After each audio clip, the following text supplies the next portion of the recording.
fourth element of this solution, of this proposal, was the refugee issue. I suggested to the Palestinians that we will accept the Arab Peace Initiative as the framework for the solution of the refugee problem, knowing in advance that only a small number of Palestinians will be admitted to Israel. I talked about 5,000, 10,000. We talked about a compensation fund for all those that suffered from the wars between Israel and the Arabs, including Jews, by the way, that were expelled from all of the Arab countries as a result of the confrontation between us and our neighbors.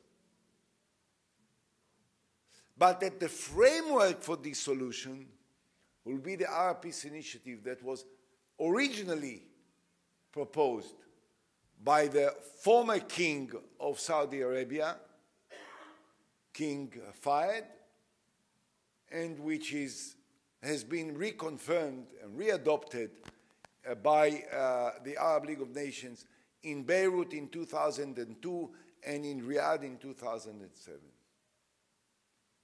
I heard criticism by some people and some commentators over the years that Israel never addressed itself to the Arab Peace Initiative. This is not true. In two major occasions, one in Israel and one in the famous Annapolis Conference in the United States of America, in the presence of the President of the United States, the President of the Palestinian Authority, and more than 40 foreign ministers of all the Arab and Muslim states in the world. I pledged on behalf of the State of Israel that we will accept the Arab Peace Initiative as a framework for the solution of this aspect, this crucial aspect of the proposed agreement between us and the Palestinians. That was the basis of my proposal to Abu Mazen. Now, those amongst us who are against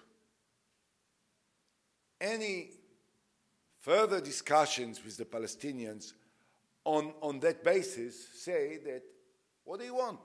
The Palestinians didn't respond to your proposal. This is true.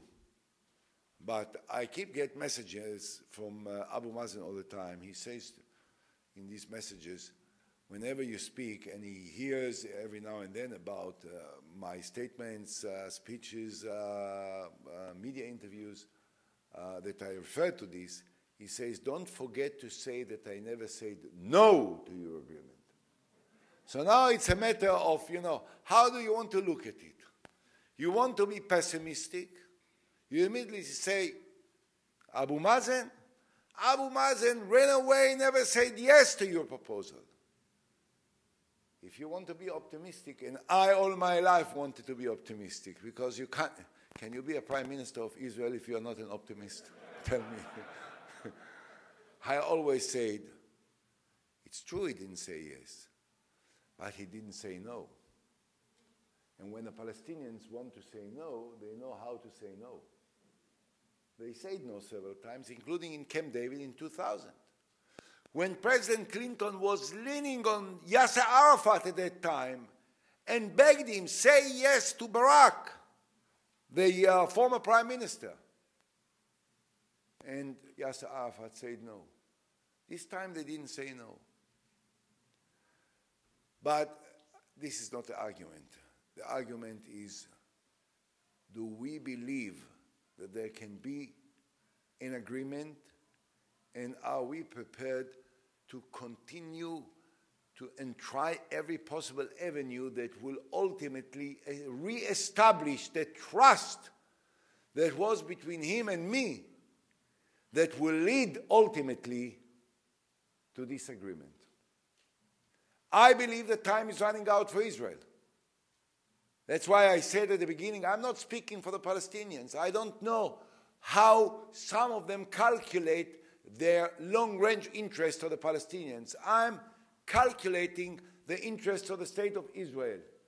And I don't believe that we can hold these territories forever without granting the residents of these territories, the Palestinians, full equal rights as equal citizens in our country.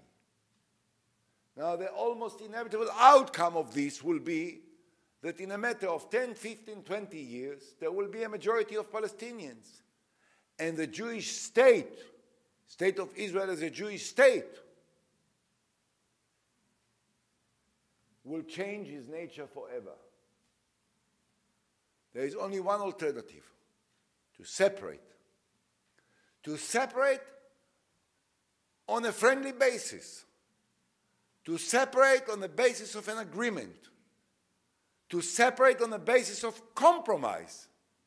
And compromise is always painful, and it may be painful to the Palestinians. It is definitely painful for us Israelis, but this is inevitable, indispensable, and the sooner we make it and the sooner they make it, the better it is for both of us. I said at the beginning, I only speak for the Israeli side, so I can express my desire and hope and prayer that the Israeli government, well, obviously, as you can imagine, I may think of a better government under a better leadership. But this is so obvious that I don't need to go on. I still hope that this government